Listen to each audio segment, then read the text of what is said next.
We've all been there. You put yourself out there, whether it's for a job, a relationship, or even just an idea. But instead of the response you'd hoped for, you're met with rejection. Or maybe someone criticizes your work, your choices, or even you as a person. In moments like these, it's easy to feel defeated, angry, or even to start questioning your worth. But what if there were a different way to face criticism and rejection? What if, instead of letting others' opinions weigh us down, we could find peace and even strength in these moments? Today, we're talking about a simple but powerful mindset shift that can help you handle rejection and criticism with calm and confidence. It's all about focusing on what's within your control and letting go of what isn't. Let's dive in. When we face rejection or criticism, it's easy to feel like it's a reflection of us as a person. But often, it's just a reflection of someone else's perspective or expectations, something we can't control. Think about it this way. If someone criticizes you or rejects your idea, it says more about their preferences or standards than about your worth. When we realize this, it takes a lot of the sting out of criticism. It's not personal. It's just a response, a viewpoint.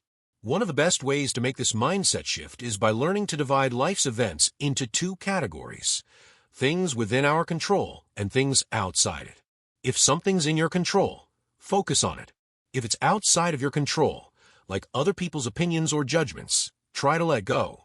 It's not easy, especially when you care deeply about what you're doing or when you respect the person giving the feedback. But by practicing this distinction, you'll start to realize just how much energy is wasted worrying about things that aren't yours to control. So, when rejection or criticism comes your way, remind yourself of what you can control, your own response. Instead of reacting defensively or feeling crushed, try this. Pause. Take a moment to separate the criticism or rejection from your sense of self-worth. Ask yourself, is there any truth in what's being said? Is this feedback something I can use to grow? Or is it simply an opinion that doesn't serve me? If there's value in the feedback, embrace it as a chance to improve. This kind of openness is one of the fastest ways to grow and become resilient. If the criticism isn't helpful, practice letting it go. Just because someone has an opinion doesn't mean you have to accept it or let it define you. When you focus on separating what you can control from what you can't, you build a more resilient and peaceful mindset. You start seeing criticism and rejection not as attacks on your character, but as neutral events. There's another powerful benefit to this mindset. By learning to respond calmly to rejection and criticism, you'll build inner confidence. You'll find that your sense of self-worth is no longer dependent on external approval. Imagine what that could feel like. To be able to say, yes, I value feedback, but I don't need validation to feel worthy. That is a true sign of strength and inner peace. Here's an example to consider. Picture someone who's an artist. They put their heart and soul into a piece of work, but when they show it to others, the feedback isn't what they hoped for. Maybe someone says it's too simple, or that it doesn't meet their standards. The artist could take this to heart, feeling hurt, or even discouraged from creating again.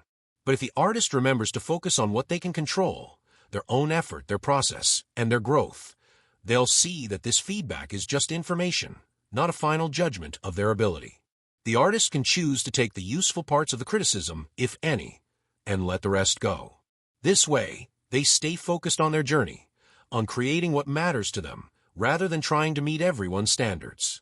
Now, this doesn't mean ignoring all criticism or rejecting feedback. In fact, the key to true growth is being open to learning from others.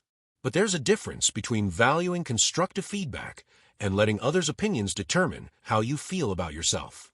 If you can start seeing criticism as an opportunity to learn rather than as a threat to your self-worth, you'll begin to approach it with curiosity rather than defensiveness.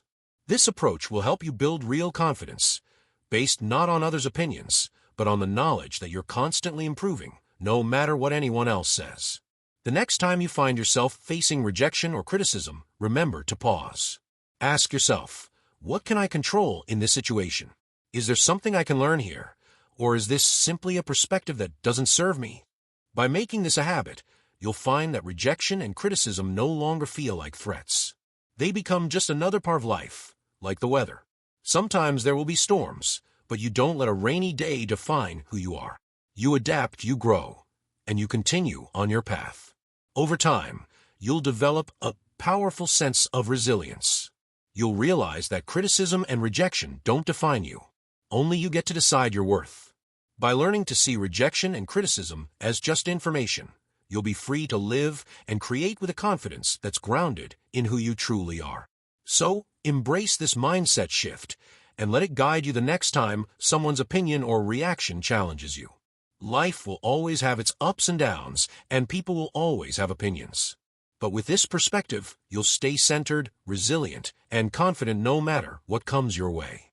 Thank you for watching. If you found this video helpful, don't forget to like, subscribe, and share it with someone who might need this message. And remember, you have the power to define your own worth, regardless of what anyone else says.